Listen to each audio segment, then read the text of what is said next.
Hinebra, nalutas na ang problema sa TNT? May sinabi po si Justin Brownlee tungkol sa bago nilang adjustments na ginawa dahil alam nyo ba na hindi po nawalan ng pag-asa si JB. Instead, gumawa sila ng paraan para mapahinto ang hot shooting ng TNT. Alamin natin kung ano-ano ang mga adjustments na ginawa nila para at least makasabay man lang. Tara, talon tayo sa video. Pero bago natin pagpatuloy, kung nais susuportahan ng aking channel, just click subscribe and share. Disclaimer lang muna ha, hindi ko pa po sinasabi na effective nga ang bagong adjustment nila, pero at least may ginawa daw sila para makasabay man lang. Sa ngayon kasi, kailangan nila itong subukan para talaga malaman kung effective nga ba at ano ang bagong in-adjust ng Hinebra sa TNT. Pinakasimple, pinakaunang in-adjust ay si RHJ. Kumbaga siya kasi talaga ang pinakapulso at pinaka-heart ng TNT.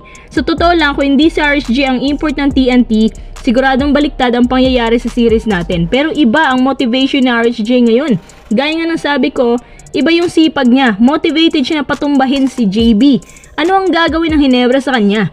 Ang isa sa mga strategiya ni Coach Tim, hayaan pumukol si RHJ na kung saan dyan sila nagkamali ng malaki. Nabulag si Coach Tim sa lahat ng nangyari sa labanan ng Gilas at Jordan na kung saan in-underestimate nila si RHJ. Ngayon, bawing-bawi si RHJ at alam pala nila simulat sa pool na yan ang gagawin ng Hinebra. This time, babaguhin ng Hinebra yan. Hihigpitan daw nang hindi lang si JB kundi pati mga big man nila ang Black Mamba na to para lang mag-slow down ang kanilang opensa. Ang problema dyan ay paano ko yung ibang shooters naman na makawala. Bali si RHJ pala ang main target ng bagong adjustments nila. Napansin ko rin kay Coach Shot na iba ang nilalaro nila sa first half, iba din sa second half. Sa first half parang medyo alam mo yung nag-aalangan pa, pero sa second half may bit-bit na pala na pang counter attack ang TNT. Kaya naman ang Hinebra, pangalawang adjustment, slow pace lang muna, wag magmadali. Pangatlo, kung ang TNT mahigpit ang bantay, iiwasan nilang magkapag-close out, especially kapag mismatch sa height. Wag puro sa loob. Total marami naman silang shooters kaya susugal si Coach Tim sa kanila. Maganda din kapag maraming nagagamit sa rotation para hindi ma-overwork yung mga shooters at makakatagal pa sila sa series. Pinakahuling adjustment na gagawin ng Hinebra ay si JB mismo. Ayon kay JB, malaki para ang pag-asa na mabawi nilang kanilang rhythm. Ang kailangan ng Hinebra, manalo ng kahit isang beses. Kahit nanalo ng 2 beses ang TNT, meron pa naman daw 2 spots para mapigilan ng TNT rally.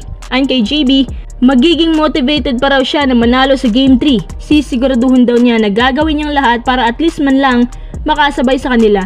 Kung si JB motivated, meaning kailangan niya ng suporta. Nakikita din ng TNT na parang medyo takot na yung mga shooters nila dahil si pinapakita ni RHJ. Dahil dyan, susubukan ng Hinebra na ibahin naman ang mindset na huwag silang magpapadala sa extreme determination ni RHJ. Kung masipag siya, dapat masipagan pa nila. Di ba kilala naman ng Hinebra sa NSD spirit nila? Eh hindi naman yun umi-effect. Kasi kahit si Coach Tim, hindi alam ang gagawin sa mga players niya.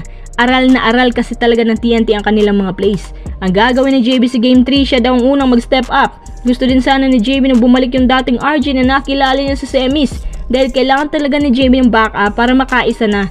Kung mahigpit man ang depensa ng TNT, mas higpitan pa rin nilang depensa kasi parang dyan talaga sila kinain. Wide open kasi ang depensa. Kapag ito daw ang ginawa nila ng tama at sabay, 80% para on chance na Hinebra na manalo at tumabla. May assurance po si JB ngayon na magagawa nila yan. Para na rin niya sinasabi na kaya nilang maitabla ang series. Kung sa bagay, hindi naman siguro ganun kadaling mapatumba ang isang team na nagpatumba sa SMB. Kailangan lang ibalik na Hinebra yung buong determinasyon at uhaw sa championship title. Kailangan nilang malagpasan na determinasyon at kumpiyansa ng TNT ngayon. Sa palagay ko, kahit yan lang, dyan magsisimula ang malaking comeback. Pero kapag hindi pa rin gumana ang bagong adjustments, katapusan na ng Hinebra. 4-0 na talaga yan.